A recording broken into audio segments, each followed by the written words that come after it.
तो कल 9 बुलडोजर्स के जरिए तकरीबन 12 दुकान जो अतिक्रमण किए गए थे उनको तोड़ा गया, ध्वस्त किया गया। सुप्रीम कोर्ट का स्टे ऑर्डर आया, उसके बाद से रोक दिया गया है और आज सुप्रीम कोर्ट ने साफ कह दिया है कि अब 2 हफ्ते बाद सुनवाई होगी, यानी कि अगले महीने मई में होगी। तो फिलहाल सियासी तापमान क्या कुछ चल रहा है राजनीतिक हलकों में, ये तो हमने आपको बताया, लेकिन अगली खबर वो शुभाकर आपको बताएंगे।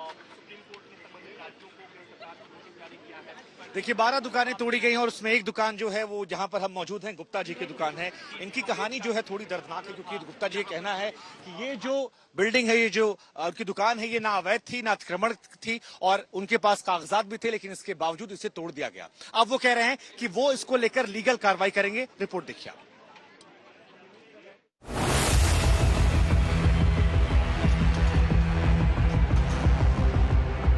पूरी डॉक्यूमेंट है मेरे पास, कागज लाए हुए हैं यहाँ पे।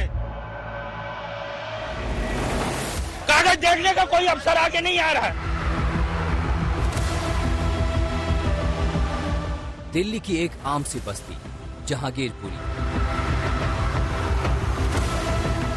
24 घंटे में यहाँ बहुत कुछ बदल गया।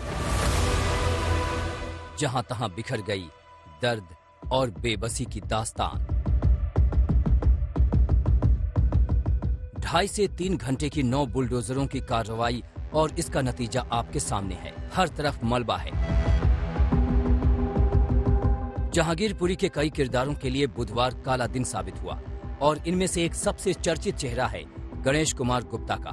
मेरा नाम गणेश कुमार है। डीडीए के अलॉटमेंट 1977 से पूरी कागज है मेरे पास और फिर भी तोड़ रहे हैं। वही गुप्ता जिनका दर्द कल टीवी चैनलों के जरिए देश और दुनिया ने देखा। पसीने से लथपथ गुप्ता डिमोलिशन टीमों के आगे रिरिया रहे थे। अपनी जूस शॉप को जमींदोज होने से बचाने के लिए मशक्कत कर रहे थे, लेकिन नाकाम रहे।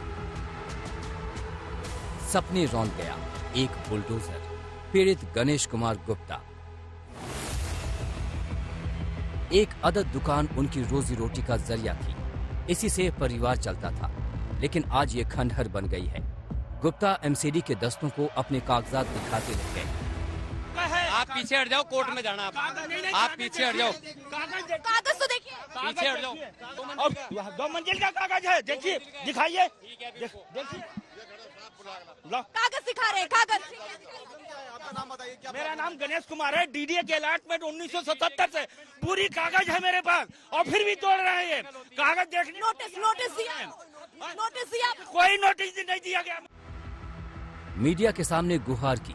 उनके पास दस्तावेजों की पूरी फाइल थी, लेकिन किसी को इसकी परवाह नहीं। गुप्ता की जूस की दुकान पर चल गया बुलडोजर। कुछ ले गए गणेश गुप्ता के सपने। दिखा रहा हूँ मैं, पकड़ना राजन। पूरी कागज देखिए। ऐसे हवाई बात नहीं होनी चाहिए। नहीं है ना हवा, ये देखिए ना, ये तीन पेपर दिखाए, तीनों पेपर गलत। डीडीए से ये देखिए 39,250 ये जमा हुआ है। ये देखिए डीडीए सलम विभाग का, ये देखिए सलम विभाग का। 24 घंटे बाद अब गुप्ता की दुकान का हाल देखिए। अब यहाँ से कारोबार करना मुश्किल है। दुकान का बस एक अदद ढांचा बच गया है।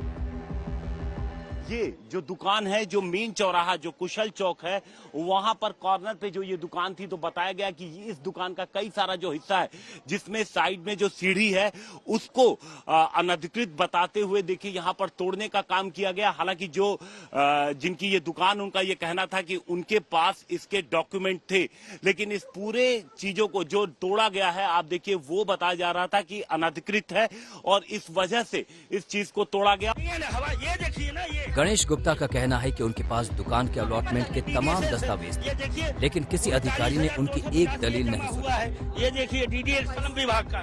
गुप्ता अपनी रोजी रोटी का जरिया दुकान खो चुके हैं, लेकिन अब वो इस लड़ाई को लड़ने के मूड में हैं। गणेश गुप्ता ने सुप्रीम कोर्ट में याचिका दायर कर दी है। गुप्ता ने तमाम दलीलें दी हैं। उनका कहना है कि मेरी दुकान अवैध नहीं थी, मुझे दुकान अलॉट की गई थी, मेरे पास तमाम दस्तावेज थे, मेरी कोई दलील नहीं सुनी गई।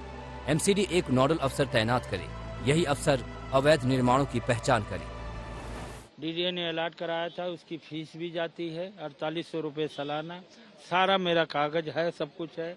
और आए पहले भी कई बार अतिक्रमण हटाते थे, लेकिन कागज देखते थे, कागज देख के फिर चले जाते थे।